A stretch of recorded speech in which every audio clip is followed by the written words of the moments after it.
Et puis, je vous le disais en titre, venons-en à la fin des travaux pour la dernière session 2025 du Conseil des ministres de l'UEMOA, l'Union économique et monétaire donc ouest africaine, session tenue à Cotonou en terre béninoise hier 29 décembre 2025. Après un bilan des acquis engrangés en 2025, le Conseil des ministre s'est penché sur les actions à entreprendre en 2026. Le point de notre envoyé spécial, Karim Bikenga.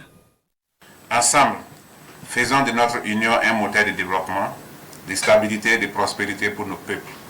Faisons de l'intégration régionale notre force collective et notre fierté commune. Par cet appel, le ministre Aboubakar Nakanabo clôt cette session du Conseil des ministres de l'UEMOA, l'Union économique et monétaire ouest-africaine, tenue à Cotonou dans la capitale béninoise. Une session de grandes décisions, les unes pour consolider les acquis, les autres pour renforcer les actions futures, tout en minimisant les risques pour l'économie de l'Union. Les risques essentiels, c'est les risques bien sûr liés au service de la dette qui est quand même très important dans l'Union. Et donc on a essayé de regarder quelles sont les dispositions qu'il faut prendre pour avoir une bonne maîtrise donc, de ces risques.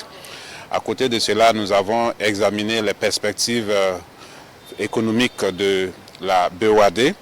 Et ces perspectives montrent que la BOAD a une très forte capacité de mobilisation avec des fonds propres qui sont à un niveau très élevé.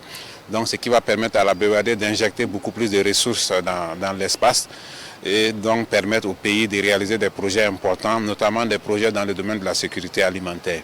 Cette réunion du Conseil des ministres consacre également l'adoption du budget de l'Union économique et monétaire ouest-africaine pour plus de performances en 2026. L'année 2026 s'annonce avec beaucoup d'espoir pour l'Union, selon les indicateurs soumis à l'analyse des membres du Conseil à cette session. En 2026, les tendances qui se présentent vont nous permettre d'aller toujours de l'avant pour que nous consolidions tous les acquis qui ont été donc engrangés et que nous continuons de faire des efforts dans la mobilisation des ressources, dans la gestion de la dette, également des efforts dans les investissements sociaux au profit des populations. La session du Conseil des ministres de l'UEMOA, c'est aussi les audiences pour le président. Peu avant l'ouverture des travaux, Dr Aboubakar Nakanabo reçoit dans ses bureaux de Cotonou 3 personnalités. Parmi ces personnalités, Romuald Wadagni, ministre d'État chargé de l'économie et des finances de la République du Bénin.